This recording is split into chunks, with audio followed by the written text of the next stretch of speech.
Bienvenue sur le podcast Sobrement Vôtre. Je suis Sarah, ton hôte pour ce podcast. J'y partage mes réflexions et mes expériences pour aider et inspirer des personnes qui pourraient se reconnaître dans mon parcours. Rejoins-moi pour des conversations sans filtre sur des thématiques qui m'animent sur le mindset et son rôle dans notre vie, la sobriété bien sûr, et le pouvoir de la manifestation. Si tu cherches à te développer, à sortir des schémas de pensée qui t'ont limité jusqu'à présent, pour construire une vie sobre, épanouissante, et bien au-delà si tu cherches à construire ta vie de rêve, alignée avec tes désirs profonds, alors tu es au bon endroit. J'ai à cœur de te transmettre des clés qui m'aident personnellement à me construire une vie alignée et sereine. Donc sur ce magnifique air de swing, let's begin!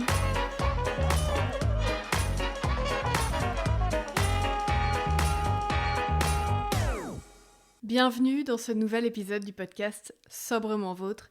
Ça fait 3 semaines que je n'ai pas pris le micro du podcast, et pour cause, je n'ai plus vu le temps passer avec le challenge Rentrée sobre et toute la suite qui s'annonçait. Pourtant, cet épisode, j'ai commencé à l'écrire il y a 2 semaines, suite à une conversation justement que j'ai eue avec les femmes du challenge lors d'un de nos appels. On parlait du sentiment de transition qui peut être présent quand on commence une nouvelle vie sobre. Ce sentiment, il est en fait beaucoup plus large que cette période de début de sobriété et il peut arriver à plein de moments dans la vie. Il est lié en fait aux phases où on souhaite changer nos vies, se redéfinir justement. Et comme j'en parle beaucoup dans ce podcast, je me suis dit qu'il fallait vraiment que je fasse un épisode complet sur ces périodes de transition. Alors ce sentiment, il naît du fait qu'on se détache en fait de notre ancienne version de vie, sans être forcément complètement dans notre nouvelle. On veut se redéfinir, donc on laisse derrière nous certaines choses qui ont construit notre identité jusqu'à présent. Et donc, on n'incarne pas encore pleinement cette version de qui on souhaite être. C'est ça qui entraîne le sentiment de transition. Je ne suis plus qui j'étais, mais je ne suis pas non plus encore celle que je veux être.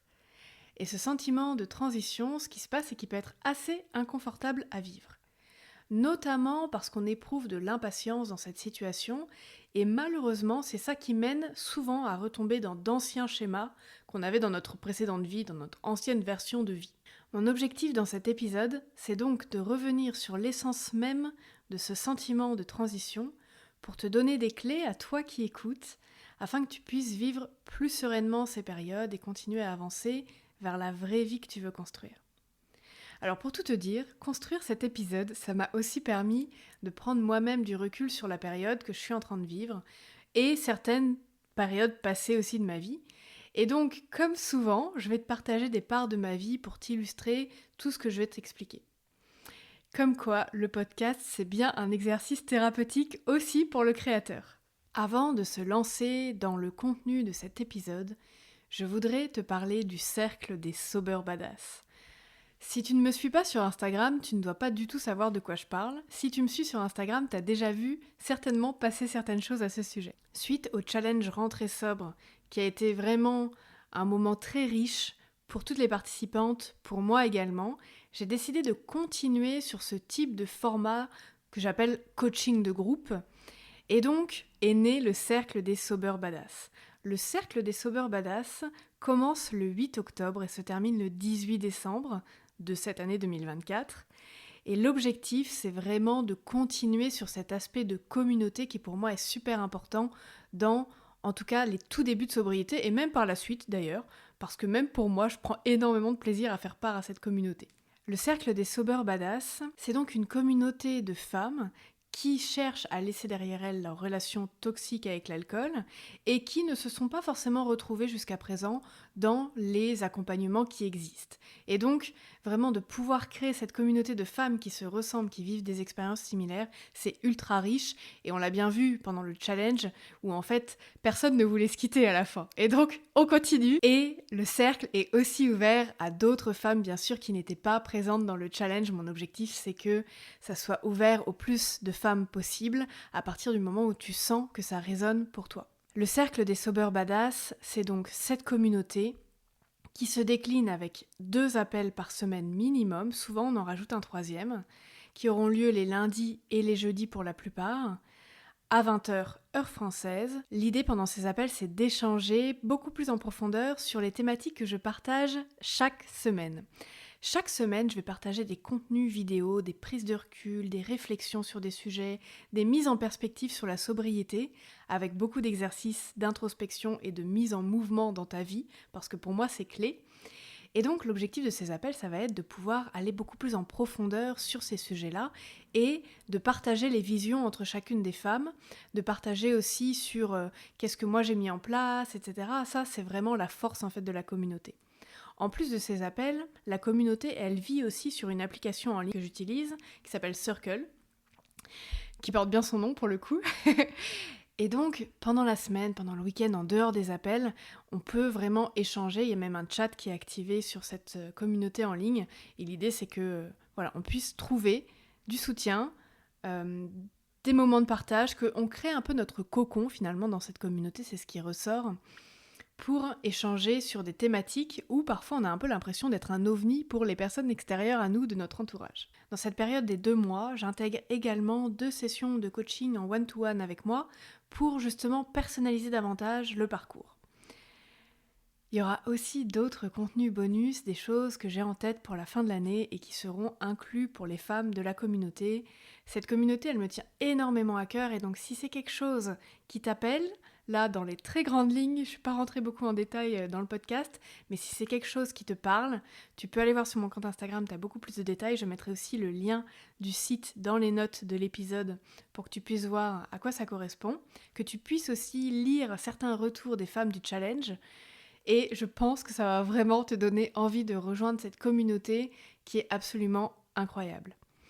Voilà pour le cercle des Sober Badass qui commence le mardi 8 octobre. Je te dis à très vite. Après cette parenthèse sur le cercle des Sober Badass, on peut continuer sur l'épisode du jour. Je voulais déjà revenir sur quelques exemples personnels de grandes périodes de transition, des exemples assez récents et sur lesquels je me suis replongée justement quand j'ai voulu créer un peu le contenu de cet épisode. Alors concernant ma sobriété à proprement parler, on va dire que les 2 premiers mois de ma sobriété ont vraiment été la grande période de transition. À cette époque, ce qui se passait pour moi, c'est que je naviguais complètement à vue. J'avais fait ce choix, mais je ne savais pas encore où j'allais.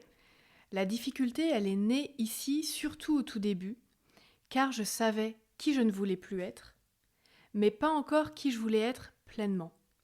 Il m'a fallu un peu de temps pour apporter de la clarté là-dessus, et cette clarté, c'est ce qui m'a aidée. Alors on reparlera de l'importance de la vision, et c'est pour ça que moi je l'inclus dans tous mes accompagnements aujourd'hui, parce que je sais très bien que naviguer à vue sans cette vision, en fuyant juste quelque chose, eh bien c'est très bien au début, ça assure le mode survie, mais que ça n'est pas comme ça qu'on construit quelque chose de pérenne. Parce que j'en parle dans beaucoup d'épisodes, le mode survie, c'est pas comme ça en fait qu'on construit une vie. Et donc c'est nécessaire au tout début, mais si à un moment on veut vraiment continuer et construire une nouvelle vie, il faut le pérenniser, il faut prendre le temps de se poser, et donc avoir cette vision vers laquelle on veut aller. En tout cas, au tout début, moi de ma sobriété, c'était pas mon cas, j'avais pas cette vision-là, je savais juste que j'étais en fuite de qui je ne voulais plus être, mais je ne savais pas encore qui je voulais être pleinement. Et donc il a fallu un peu de temps pour construire tout ça. Une autre période où j'ai vraiment vécu la transition de manière assez forte, c'était sur mes projets en tant qu'entrepreneur, vraiment les premières semaines où je voulais lancer mon programme d'accompagnement à la sobriété justement, qui s'appelle Renaissance. À ce moment-là, ça aurait été très facile, entre guillemets, de retourner en arrière. Mais il se trouve que je ne serais pas là où j'en suis aujourd'hui. Le fait est que ça a soulevé à cette période beaucoup de doutes, qui je trouve sont assez humains avec le recul, mais à l'époque m'ont paru presque insurmontables, qui me semblent assez humains finalement quand on se lance dans un projet d'entrepreneur. J'acceptais à ce moment-là de quitter mon ancienne identité pour devenir l'entrepreneur que je voulais être. Mais ça fait flipper en fait. Et encore une fois, j'ai continué à avancer parce que j'avais cette vision à ce moment-là de où je voulais aller, mais c'était tellement facile de revenir en arrière et de me dire « Oh là là là, c'est trop dangereux, ça soulève trop d'insécurité en moi, je préfère revenir en arrière dans ce que je connais. » Et si j'avais fait ça ? Eh bien, je n'en serais pas là aujourd'hui, et en fait, je n'aurais pas su toutes les merveilleuses opportunités qui allaient s'ouvrir par la suite. Je serais restée dans quelque chose que je savais ne me correspondait pas pleinement. Alors bien sûr, la vision que j'avais, elle était dans les grandes lignes, j'avais pas tout en détail. Et d'ailleurs, aujourd'hui, je n'ai encore pas tout en détail, ça se construit au fur et à mesure. Mais je savais dans les grandes lignes qui je voulais être, qui je voulais incarner, et c'est aussi ça, c'est un moment accepter de se laisser guider par la vie et les opportunités qu'elle nous ouvre.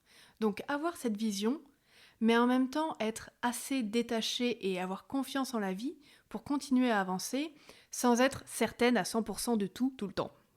Sinon, on est dans le contrôle, et ça, j'en reparle un peu plus loin, ça c'est pas forcément très très bon pour avancer dans ces périodes de transition justement, et c'est ça qui parfois nous bloque. Et puis j'en parlais en intro, encore en ce moment, dans mes projets qui avancent et dans ma vie personnelle, il y a certaines choses qui évoluent. Et donc j'ai aussi parfois le sentiment d'être dans un entre-deux. Je suis plus vraiment au tout début de mes modifications de vie d'il y a quelques mois, et en même temps je suis pas pleinement dans qui j'ai envie d'incarner maintenant que ma vision elle évolue. Et donc très récemment je me suis dit mais moi aussi je suis encore dans cette période de transition, c'est pour ça que je disais effectivement de travailler sur le contenu de ce podcast m'a aussi beaucoup aidé. Alors à quoi sont liés tous ces sentiments d'inconfort dans ces périodes de transition? C'est ce sur quoi je vais revenir tout de suite. Bien souvent, on a peur du vide. Et quand on ne voit rien se passer, on pense que c'est vide, que rien n'avance. Car on a appris à être tout le temps occupé, faire, donc accepter de juste, entre guillemets, vivre, sans rien faire, c'est compliqué. Et donc quand on est dans le vide, on se dit si c'est vide, c'est parce que je fais rien, donc je vais faire. Sauf qu'en fait, en n'arrêtant pas de faire, on fait fuir le moment où justement on peut accueillir. Parce qu'en fait, c'est quand on arrête de faire tout le temps, qu'on se pose, qu'on prend le temps, qu'on est capable d'accueillir certaines choses. Je vais en reparler. La deuxième chose, c'est aussi l'expression qu'on apprend depuis qu'on est tout enfant, je ne crois que ce que je vois. Cette expression, cette croyance bien courante, où on ne prend en considération finalement que les résultats tangibles. Tant qu'il n'y a pas de résultats visibles, ça voudrait forcément dire qu'il n'y a rien.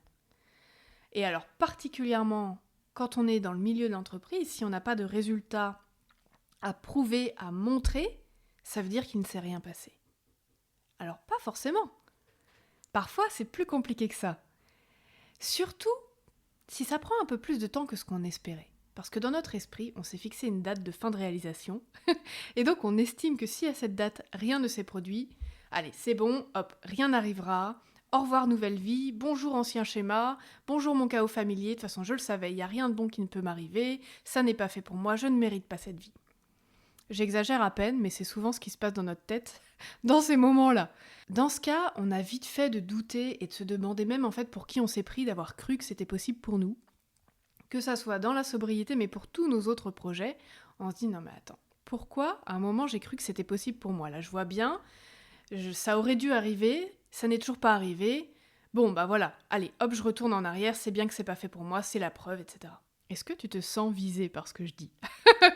Je pense que ça arrive à, en tout cas toutes les femmes que j'accompagne jusqu'à présent, ont vécu déjà ces moments et ont absolument tout remis en question pendant ces moments-là. Et moi aussi. Et donc, la question ici, c'est et si le moment où tu lâches, où tu es prête à lâcher, c'était justement le moment où tout allait se déboucler? Si le moment où tu es prête à tout lâcher et à revenir dans ton chaos familier était justement le moment où tout allait se déboucler pour ta nouvelle vie. Alors pourquoi on revient vers notre chaos familier? Parce qu'ici, encore une fois, et je le redis encore, ça n'est pas de se jeter la pierre l'objectif. C'est de comprendre, de prendre en responsabilité nos propres comportements, nos propres pensées, pour les transformer et avancer vers la vie qu'on veut réellement construire. Alors revenir vers notre chaos familier, c'est parce que c'est ce qu'on a connu jusqu'à présent, qui bien qu'imparfait nous rassure et pour lequel on sait qu'il ne se passe pas rien, qu'on n'est pas dans le vide, on a nos petites habitudes, nos petites choses qui se passent et ça va. On est en sécurité. Pour ne plus avoir à supporter cet inconfort, qui en plus on a l'impression ne mène à rien, on préfère retourner vers le chaos familier parce que finalement c'est un cocon qui nous rassure, même si on sait que ce cocon, il nous étouffe, qui ne correspond pas vraiment à ce qu'on veut. Mais dans le doute, et en ne voyant rien d'autre arriver de mieux, eh bien on se dit que finalement on va quand même retourner là. Et donc c'est typiquement ces périodes de transition où on commence à douter qu'on retourne vers ce chaos familier pour combler ce vide, pour combler cet inconfort, pour retrouver un sentiment de « je suis en maîtrise en fait de ma vie ». Même si je suis dans mon chaos, je maîtrise mon chaos. En tout cas, c'est le sentiment qu'on a. Même si, avec le recul, ça n'est pas exact. Mais ça nécessite aussi de comprendre ce qui se passe pendant ces périodes de transition pour rester optimiste pour la suite et pour mieux les vivre. Et donc c'est les pistes que je te donne juste après. Les périodes de transition, ça peut également être des périodes où on est amené à ralentir. C'est pour ça que j'en parle un petit peu ici. Je l'ai vu pour moi en début de sobriété avec mon accident de voiture où j'étais limitée dans mes déplacements. Et donc j'ai pris le temps de rester chez moi, de lire, de faire beaucoup de journaling, etc., de réfléchir en fait à ma vie. Je le constate aussi chez certaines femmes que j'accompagne, où un événement d'un coup extérieur fait que ces femmes-là, elles se retrouvent à devoir en fait, ralentir dans leur vie, accepter de ne plus faire, mais juste de vivre. Parce que la vie, elle met sur notre route des moments où on n'a plus le choix, en fait, que d'accepter de se retrouver face à soi-même. On a tellement fui pendant longtemps cette part de vraiment être face à nous, accepter qui on est, et alors surtout quand on lève le voile de l'alcool, c'est encore plus puissant, et aussi accepter de se retrouver face à soi-même, mais aussi accepter la lenteur de la vie parfois. À un moment, il peut être intéressant d'accepter cette lenteur justement dans notre vie et d'en tirer des enseignements. Et ça, c'est compliqué souvent. Alors ça a été compliqué pour moi et c'est compliqué pour les femmes que j'accompagne, puisqu'on rentre dans un archétype féminin, et c'est aussi pour ça que je parle beaucoup des énergies masculines et féminines dans mes accompagnements. Parce que on veut tout le temps être dans le faire, toujours plus, dans la rapidité, etc. Et accepter cette lenteur, accepter de recevoir aussi, c'est des choses qu'on met souvent de côté, qui ne sont pas bien tolérées, où on a l'impression que si on fait ça, on passe à côté de certaines choses, ou alors on ne correspond pas à l'archétype féminin qu'on veut être. Et en fait, c'est assez drôle, entre guillemets, de constater que la vie, de toute manière, si on refuse de faire face à tout ça, elle va de toute manière nous mettre sur notre chemin des événements qui vont nous pousser à tirer justement des enseignements, à y aller, accepter d'être face à nous-mêmes, accepter cette lenteur, accepter de recevoir. Alors, tu peux te poser cette question déjà, est-ce qu'il y a des choses que tu cherches à éviter de voir dans ta vie et désormais tu n'as plus trop le choix que d'y faire face? Une autre question qu'on va détailler un peu plus tard, c'est est-ce que je me suis placée moi-même dans une posture d'attente envers des événements extérieurs? Est-ce que j'attends qu'il y ait quelque chose qui se passe dans ma vie actuellement et que je refuse de bouger si cette chose ne se passe pas? On y revient juste après. Quelque chose qui peut mener aussi très fortement à ce sentiment d'inconfort pendant la période de transition, c'est le fait de se comparer dans son propre parcours. Que ça soit pour la sobriété ou pour autre chose d'ailleurs. Et il y avait vraiment une différence entre s'inspirer et se comparer. Le risque quand on se compare, quand on compare notre propre parcours à celui de quelqu'un d'autre, c'est qu'on va avoir tendance à embellir celui de l'autre et à diminuer le nôtre. Voire à attendre de passer par exactement les mêmes étapes au même timing et donc se dénigrer bien sûr si ça n'est pas le cas, parce qu'on a cette tendance assez naturelle malheureusement à se dénigrer. Alors je dis naturel, mais en fait c'est quelque chose qu'on a appris depuis qu'on est enfant. Mais soit, on y reviendra peut-être plus tard. Derrière ça, il y a plusieurs points. Le premier, c'est le discours que nous avons envers nous-mêmes. Est-ce qu'on peut être un peu tendre avec nous-mêmes? Et ne pas, justement, comme je le disais, se dénigrer dès qu'on n'est pas dans exactement ce qu'on pensait être dans notre vie. Comme s'il y avait des étapes à achever à telle date, à tel créneau, à tel âge, etc. Et que finalement, si on n'y est pas, on se flagelle. Donc déjà, quel est le discours que nous entretenons envers nous-mêmes? Comment tu te parles à toi-même? Quelles sont les phrases que tu te dis au quotidien sur toi-même? La deuxième chose, c'est de comprendre que chaque parcours est unique, tout simplement parce que chaque personne est unique. Très simple. On ne peut pas avoir deux parcours exactement similaires, tout simplement parce que chaque personne a sa propre vie, a sa propre construction, a sa propre personnalité, ses propres envies. Et en fait, ça n'aurait aucun sens de comparer les parcours.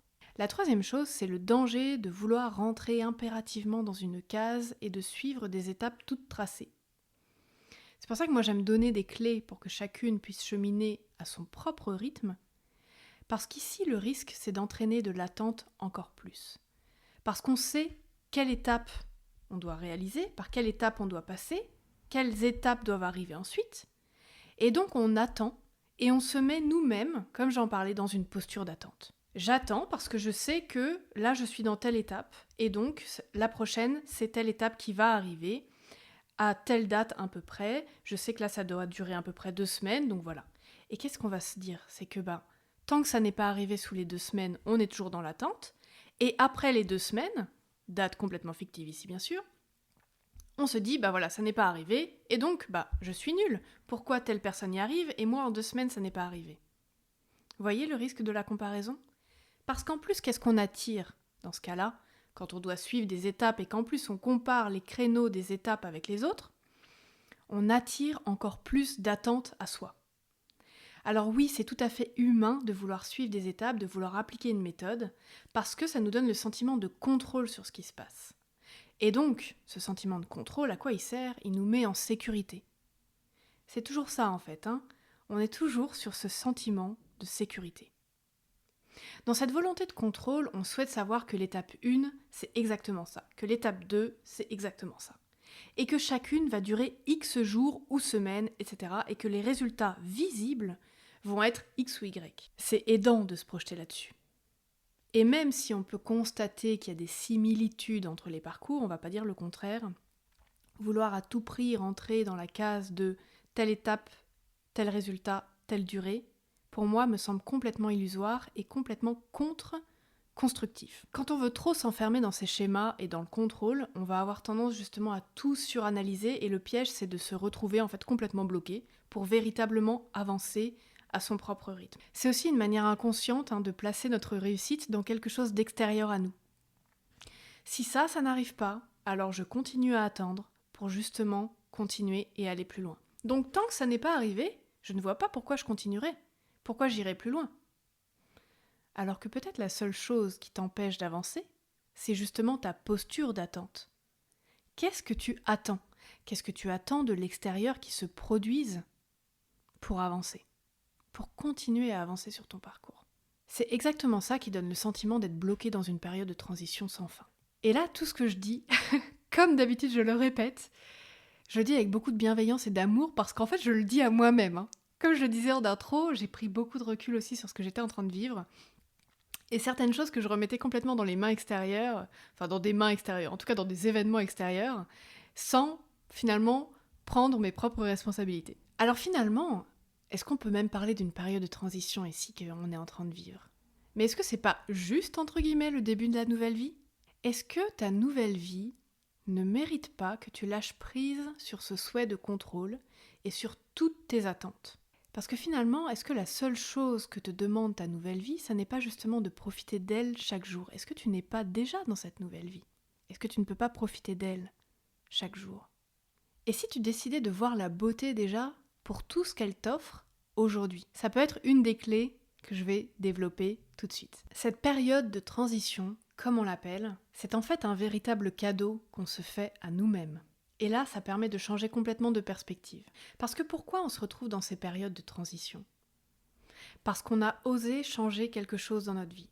On a osé sauter le pas, sauter dans le vide, quitter notre chaos familier pour se diriger vers autre chose qui nous semble mieux pour nous, plus aligné, dans lesquels on sera plus heureux, heureuse.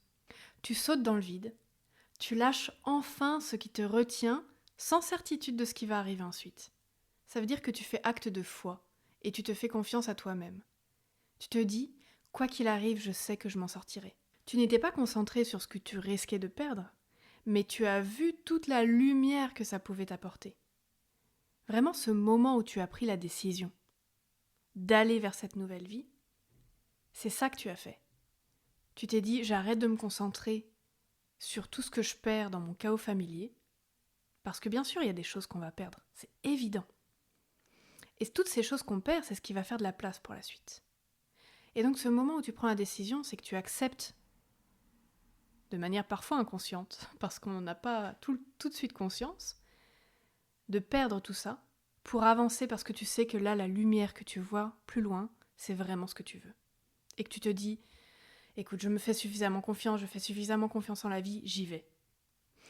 Et c'est une période merveilleuse, parce que c'est le moment où on quitte les peurs pour accueillir l'espoir.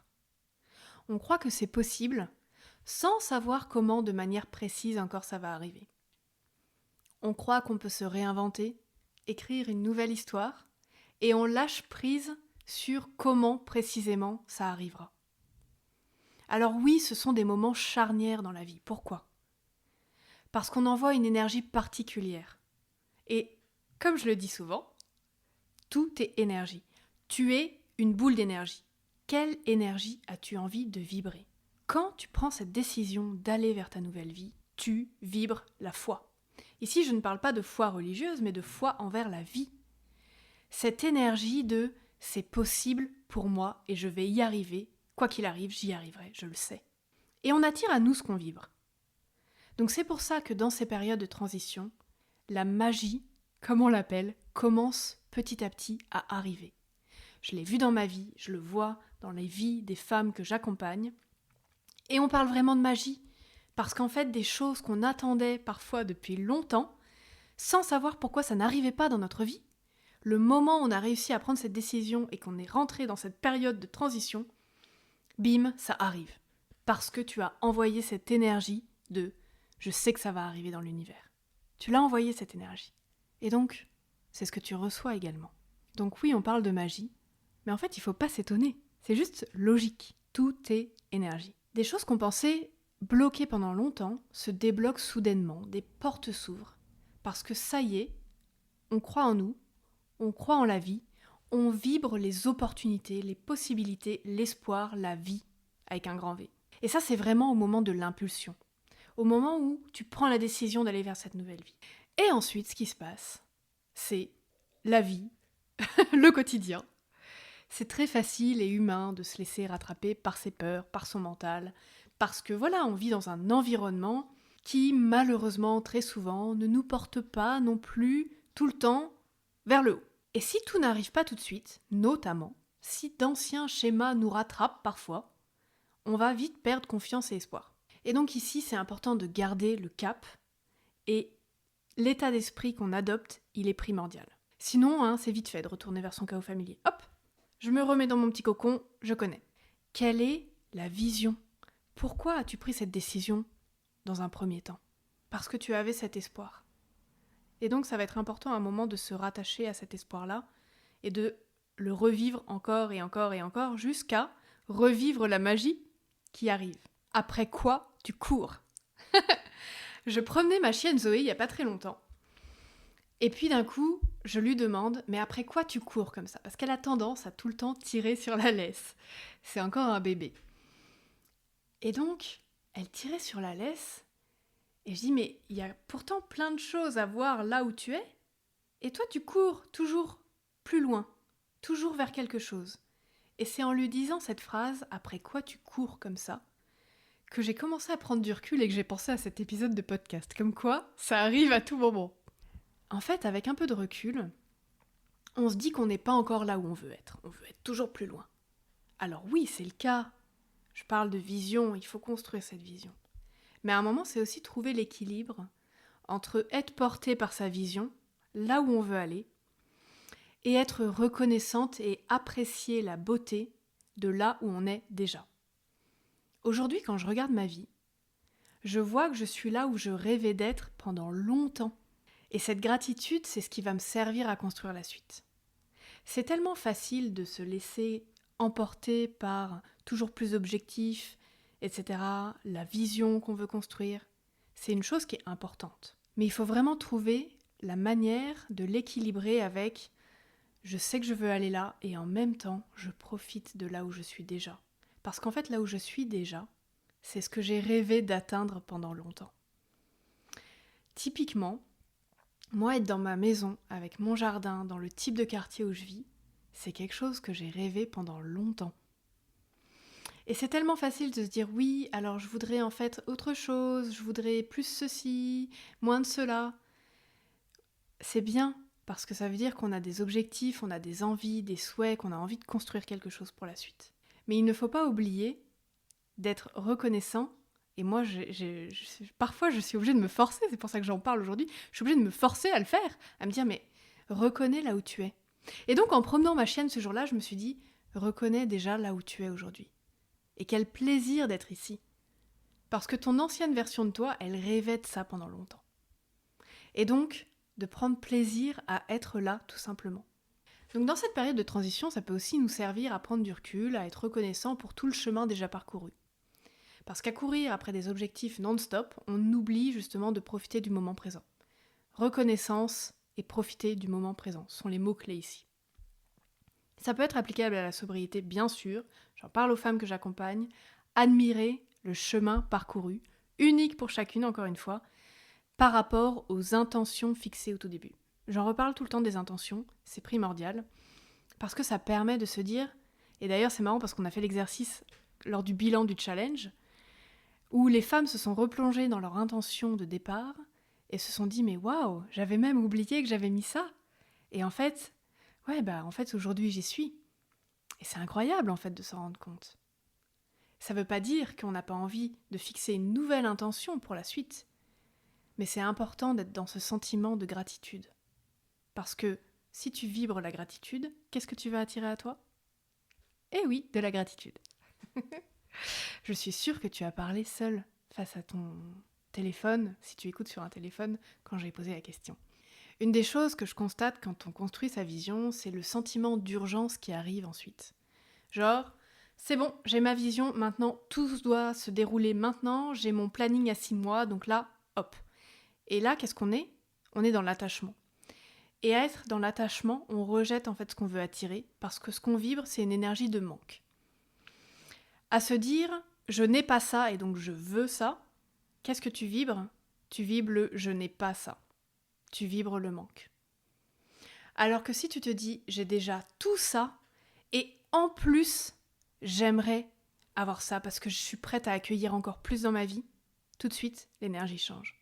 Si tu te focuses sur tout ce que tu n'as pas, tu vibres le manque, tu attires encore plus de raisons de manquer dans ta vie. Alors qu'en adoptant un état d'esprit de gratitude, de reconnaissance pour tout ce que tu as déjà, tu vibres l'abondance. À reconnaître tout ce que tu as déjà dans ta vie, ça te...